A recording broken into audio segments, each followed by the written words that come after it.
সংক্ষিপ্ত মহাভারত বনপর্ব। আজকের পর্বে শ্রীরামের অযোধ্যাতে প্রত্যাগমন এবং রাজ্য অভিষেক এবং সাবিত্রীর চরিত্র, সাবিত্রীর জন্ম ও বিবাহ। বিভীষণের দ্বারা সম্মানিত হয়ে শ্রীরাম লঙ্কার রক্ষণাবেক্ষণের ব্যবস্থা করলেন। তারপরে সুগ্রীব ইত্যাদি মুখ্য বানর নেতাদের সঙ্গে আকাশগামী পুষ্পক বিমানে সমুদ্র পার হলেন। সমুদ্রের এপারে এসে তিনি প্রথমে যেখানে তার প্রধান মন্ত্রীদের সঙ্গে থাকতেন সেখানে বিশ্রাম করলেন। তারপর তিনি সকলকে রত্নাদি উপহার দিয়ে সন্তুষ্ট করলেন। সকলে প্রস্থান করলে শ্রীরাম, সীতাদেবী, ভ্রাতা লক্ষ্মণ, সুগ্রীব ও বিভীষণের সঙ্গে পুষ্পক বিমানে কিষ্কিন্ধাপুরী রওনা হলেন। কিষ্কিন্ধাতে পৌঁছে তিনি মহাপরাক্রমী বীর অঙ্গদকে যুবরাজ পদে অভিষিক্ত করলেন। এরপর সকলকে নিয়ে যে পথে এসেছিলেন সেই পথে নিজ রাজধানীতে ফিরে চললেন। অযোধ্যার কাছে পৌঁছে তিনি হনুমানকে দূত করে পাঠালেন ভ্রাতা ভরতের কাছে। ভরতের আচরণে তার মনোভাব বুঝে হনুমান তাকে শ্রীরামের পুনরাগমনের প্রিয় সংবাদ জানিয়ে ফিরে এলে সকলে নন্দীগ্রামে প্রবেশ করলেন। শ্রীরাম দেখলেন ভরত চিরবস্ত্র পরিধান করে আছেন, তার দেহ তপস্বীর ন্যায়, এবং তিনি শ্রীরামের পাদুকা সিংহাসনে রেখে নিচে আসনে বসে আছেন। ভরত ও শত্রুঘ্নের সঙ্গে মিলিত হয়ে পরম পরাক্রমশালী রঘুনাথ ও লক্ষ্মণ অত্যন্ত প্রসন্ন হলেন। জানকী দেবীকে দেখে ভরত ও শত্রুঘ্ন অত্যন্ত আনন্দিত হলেন। তারপর ভরত আন্তরিক আনন্দে ভগবান রামকে তার রাজ্য সমর্পণ করলেন। এরপর বিষ্ণুদেব যুক্ত শ্রবণ নক্ষত্রের পূর্ণ দিবস উপস্থিত হলে বশিষ্ঠ ও বামদেব উভয়ে সুর শিরোমণি ভগবান শ্রীরামের রাজ্য অভিষেক করলেন। অভিষেক কার্য সম্পন্ন হলে শ্রীরাম কপিরাজ সুগ্রীব এবং পুলস্ত্য নন্দন বিভীষণকে রাজ্যে ফেরার অনুমতি প্রদান করলেন। রাম তাদের নানাভাবে আদর ও আপ্যায়ন করেন, তাতে এরাও অত্যন্ত প্রসন্ন হয়ে বিদায় গ্রহণ করেন। বিদায়কালে বিয়োগ ব্যথায় তারা অত্যন্ত দুঃখিত হয়েছিলেন। ভগবান রাম পুষ্পক বিমানটি কুবেরকে প্রত্যর্পণ করে দেবর্ষিদের সাহায্যে গোমতী নদীর তীরে 10টি অশ্বমেধ যজ্ঞ করলেন, যাতে প্রার্থনাকারীদের জন্য সবসময় ভাণ্ডার উন্মুক্ত রাখা ছিল। ঋষি মার্কণ্ডেয় বললেন, মহাবাহু যুধিষ্ঠির, পূর্বকালে অতুলনীয় পরাক্রমশালী বীর শ্রীরাম এরূপ বনবাসের ভয়ঙ্কর কষ্ট ভোগ করেছিলেন। পুরুষ সিংহ, তুমি ক্ষত্রিয়, দুঃখ করো না। তুমি তোমার বাহুবলের উপর নির্ভর করে প্রত্যক্ষ ফল প্রদানকারী পথে স্থিত রয়েছ, এতে তোমার বিন্দু মাত্র অপরাধ নেই। এরূপ সংকটপূর্ণ জীবন ইন্দ্রসহ সমস্ত দেবতা ও অসুরদেরও ভোগ করতে হয়েছে। যেভাবে ইন্দ্র মরুদ্দের সাহায্যে বৃত্তাসুরকে নাশ করেছিলেন, তেমনি তুমি এই দেবতুল্য ধনুর্ধর ভ্রাতাদের সাহায্যে সমস্ত শত্রুকে যুদ্ধে পরাস্ত করবে। শ্রীরাম তো একাই সেই ভয়ঙ্কর পরাক্রমশালী রাবণকে যুদ্ধে বধ করে জানকী দেবীকে উদ্ধার করেছিলেন। তার সাহায্যকারী শুধু বানর ও ভালুকই ছিল। এইসব কথা তুমি ভেবে দেখো। শ্রী বৈশম্পায়ন বললেন, এইভাবে মতিমান ঋষি মার্কণ্ডেয় যুধিষ্ঠিরের ধৈর্য এবং মনোবল বাড়িয়ে দিলেন। যুধিষ্ঠির জিজ্ঞাসা করলেন, মুনিবর, দ্রৌপদীর জন্য আমার যেরূপ দুঃখ হয় সেরূপ আমার নিজের জন্যও হয় না, এমনকি রাজ্য চলে যাওয়ার জন্যও হয় না। দ্রৌপদী যেমন পতিব্রতা নারী, এরূপ কোনো ভাগ্যবতী নারী আপনি কখনো দেখেছেন বা তার সম্বন্ধে শুনেছেন কি? ঋষি মার্কণ্ডেয় বললেন, রাজন, রাজকন্যা সাবিত্রী যেমনভাবে কুলকামিনীদের পরম সৌভাগ্য রূপ পতিব্রতর সুযশপ্রাপ্ত হয়েছিলেন, শোনো। মদ্রদেশে অশ্বপতি নামে এক অত্যন্ত ধর্মনিষ্ঠ ব্রাহ্মণসেবী রাজা ছিলেন। তিনি অত্যন্ত উদার হৃদয়, সত্যনিষ্ঠ, জিতেন্দ্রিয়, দানশীল, চতুর, পুরবাসী ও দেশবাসীর প্রিয়, সমস্ত প্রাণীর হিতে তৎপর এবং ক্ষমাশীল ছিলেন। সেই নিয়মনিষ্ঠ রাজার ধর্মশীলা জ্যেষ্ঠ পত্নীর গর্ভে এক কমল নয়না কন্যা জন্মগ্রহণ করেন। রাজা প্রসন্ন মনে তার জাত কর্মাদি সুসম্পন্ন করান।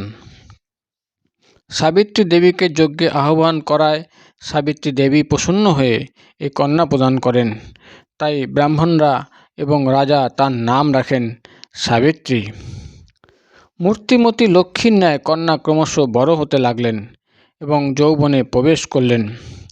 যৌবনপ্রাপ্তা কন্যাকে দেখে মহারাজ অশ্বপতি অত্যন্ত চিন্তিত হলেন। তিনি সাবিত্রীকে বললেন, মা আমার, তুমি এখন বিবাহযোগ্য হয়েছ। তুমি স্বয়ংই কোনো যোগ্য পাত্রের সন্ধান করো। ধর্মশাস্ত্রে নির্দেশ আছে যে বিবাহযোগ্য কন্যাকে যে পিতা কন্যাদান করেন না তিনি নিন্দনীয় হন। ঋতুকালে যে পতি স্ত্রী সমাগম করেন না সেই পতি নিন্দার পাত্র হয়ে থাকেন এবং পিতার মৃত্যুর পর যে পুত্র বিধবা মাতাকে পালন করেন না তিনিও নিন্দনীয় হন। অতএব তুমি শীঘ্রই পতি অন্বেষণ করো এবং এমন কাজ করো যাতে আমি দেবতাদের কাছে অপরাধী না হই।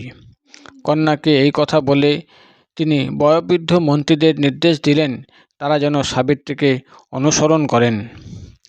তপস্বিনী সাবিত্রী সংকোচের সঙ্গে পিতার আদেশ মেনে নিলেন এবং তাকে প্রণাম করে স্বর্ণরথে মন্ত্রীদের সঙ্গে পতি অন্বেষণে রওনা হলেন। তিনি রাজর্ষিদের তপবনে গেলেন। সেখানে রাজর্ষিদের চরণ বন্দনা করে ক্রমশ নানা উপবন পার হতে লাগলেন। এইভাবে তিনি সমস্ত তীর্থে শ্রেষ্ঠ ব্রাহ্মণদের ধনরত্ন দান করতে করতে এগোতে লাগলেন। রাজন, একদিন মদ্ররাজ অশ্বপতি তার সভায় বসে দেবশ্রী নারদের সঙ্গে কথাবার্তা বলছিলেন। সাবিত্রী দেবী সেই সময় মন্ত্রীগণ সহ তীর্থভ্রমণ করে পিতার কাছে এলেন। সেখানে নারদকে উপস্থিত দেখে তিনি উভয়কে প্রণাম করলেন। তাকে দেখে দেবশ্রী নারদ জিজ্ঞাসা করলেন, রাজন, আপনার কন্যা কোথায় গিয়েছিলেন? কোথা থেকে আসছেন? ইনি যৌবনপ্রাপ্ত হয়েছেন, এর বিবাহ দিচ্ছেন না কেন? অশ্বপতি বললেন, আমি সেই জন্যই একে পাঠিয়েছিলাম এবং আজও ফিরে এসেছে। আপনি একে জিজ্ঞাসা করুন ও কাকে পছন্দ করেছে।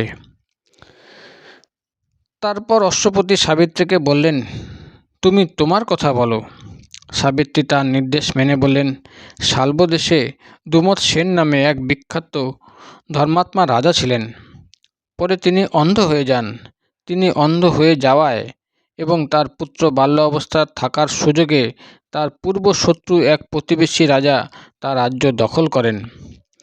রাজা তখন তার বালক পুত্র ও ভার্যাকে নিয়ে বনে চলে যান এবং ব্রত ও তপস্যা করে দিন কাটাতে থাকেন। তাদের পুত্র সত্যবান বনে থেকে যৌবনপ্রাপ্ত হয়েছেন।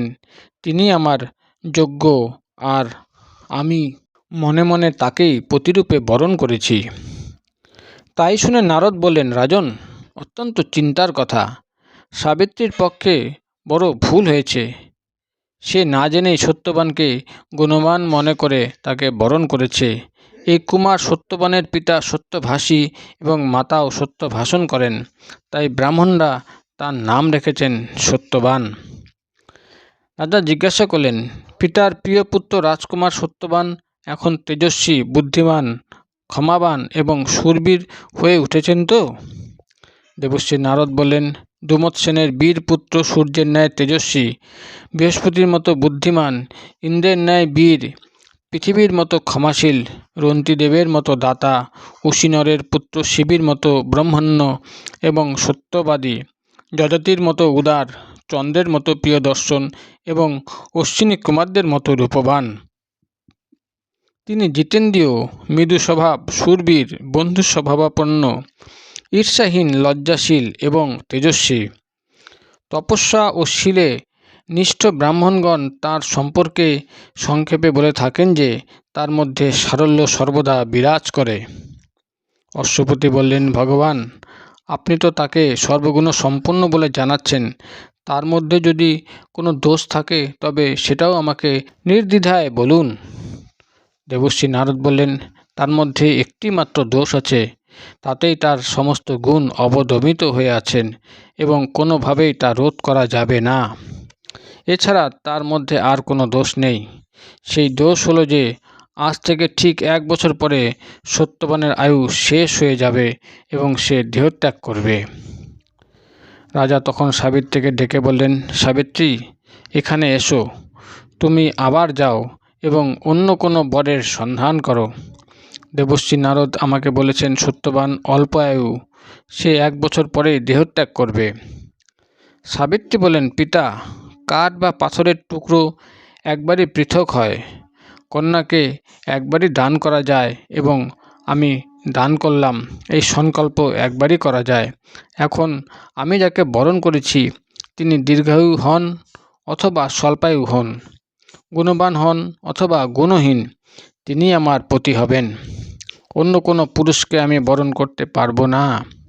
প্রথমে মনে মনে স্থির করে তারপর তা বলা হয় এবং তদনুরূপ কর্ম সম্পাদিত হয়। সুতরাং আমার কাছে মনই হলো প্রমাণস্বরূপ। দেবর্ষি নারদ বললেন, রাজন, তোমার কন্যা সাবিত্রীর বুদ্ধি নিশ্চয়ান্তিকা, তাই একে কোনোভাবেই ধর্ম থেকে বিচ্যুত করা যাবে না। সত্যবানের যেসব গুণ আছে তা অন্য কোনো পুরুষে নেই, তাই আমারও মনে হয় এই ঈশ্বরের ইচ্ছা, আপনি ওকেই কন্যাদান করুন। রাজা বললেন, আপনি ঠিক কথাই বলেছেন, এ সম্বন্ধ অস্বীকার করা যায় না। আপনি আমার গুরুদেব, সুতরাং আমি তাই করব। কন্যাদানের বিষয়ে নারদের আদেশ শিরোধার্য করে রাজা অশ্বপতি বিবাহের আয়োজন করলেন এবং গুরুজন, ব্রাহ্মণ ও পুরোহিতদের ডেকে শুভ দিনে কন্যাকে নিয়ে রওনা হলেন। রাজা অশ্বপতি সেই পবিত্র বনে ব্রাহ্মণসহ দুমৎসেনের আশ্রমে পদব্রজে প্রবেশ করলেন। তারা দেখলেন সেই নেত্রহীন রাজা এক শাল বৃক্ষের নিচে কুশাসনে বসে আছেন। রাজা অশ্বপতি রাজর্ষি দুমৎসেনকে যথাযোগ্য সম্মান জানালেন এবং বিনীতভাবে নিজের পরিচয় দিলেন। ধর্মজ্ঞ রাজর্ষি অর্ঘ্য ও আসন দিয়ে অশ্বপতিকে সমাদর জানালেন এবং জিজ্ঞাসা করলেন, বলুন, কী কারণে আপনি কৃপা করে এখানে পদার্পণ করেছেন? তখন রাজা অশ্বপতি বলেন, রাজর্ষি, সাবিত্রী নামে আমার এক রূপবতী কন্যা আছে।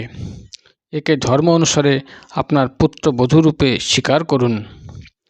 দুমৎসেন বলেন, আমি রাজ্যভ্রষ্ট হয়েছি। এখন এই বনে বাস করে সংযমপূর্বক তপস্বী জীবনযাপন করছি। আপনার কন্যা এই কষ্ট সহ্য করতে পারবে না। সে এখানে কেমন করে থাকবে? অশ্বপতি বললেন, রাজন, সুখ এবং দুঃখ তো আসে আর যায়। আমি এবং আমার কন্যা একথা জানি। আমাকে আপনার একথা বলা উচিত নয়। আমি তো সব স্থির করেই এখানে এসেছি। দুমৎসেন বললেন, রাজন, আমার আগেই এই বৈবাহিক সম্বন্ধ স্থাপনের ইচ্ছা ছিল, কিন্তু রাজ্যচ্যুত হওয়ায় সে চিন্তা পরিত্যাগ করেছি। এখন যদি আমার আগের ইচ্ছা স্বয়ংই পূর্ণ হয়ে যায় তবে তাই হোক। আপনি আমার অভীষ্ট অতিথি। তারপরে আশ্রমে উপস্থিত সমস্ত ব্রাহ্মণকে ডেকে দুই রাজা স্বাস্থ্যসম্মতভাবে বিবাহ সংস্কার সম্পন্ন করালেন। বিবাহের পর রাজা অশ্বপতি আনন্দিত মনে রাজধানীতে ফিরে গেলেন।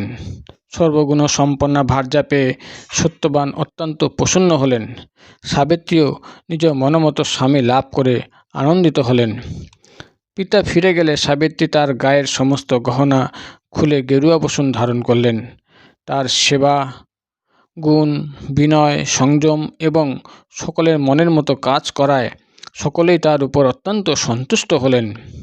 তিনি আন্তরিক সেবার দ্বারা এবং দেবতা জ্ঞানে, সম্মান ও বাক্য সংযমের সাহায্যে শ্বশুর ও শাশুড়িকে প্রসন্ন করলেন।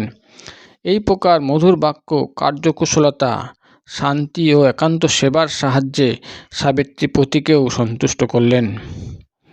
এর পরের পর্বে সাবিত্রী দ্বারা সত্যবানের জীবন লাভ আপনাদের গল্পের আকারে পড়ে শোনানো হবে।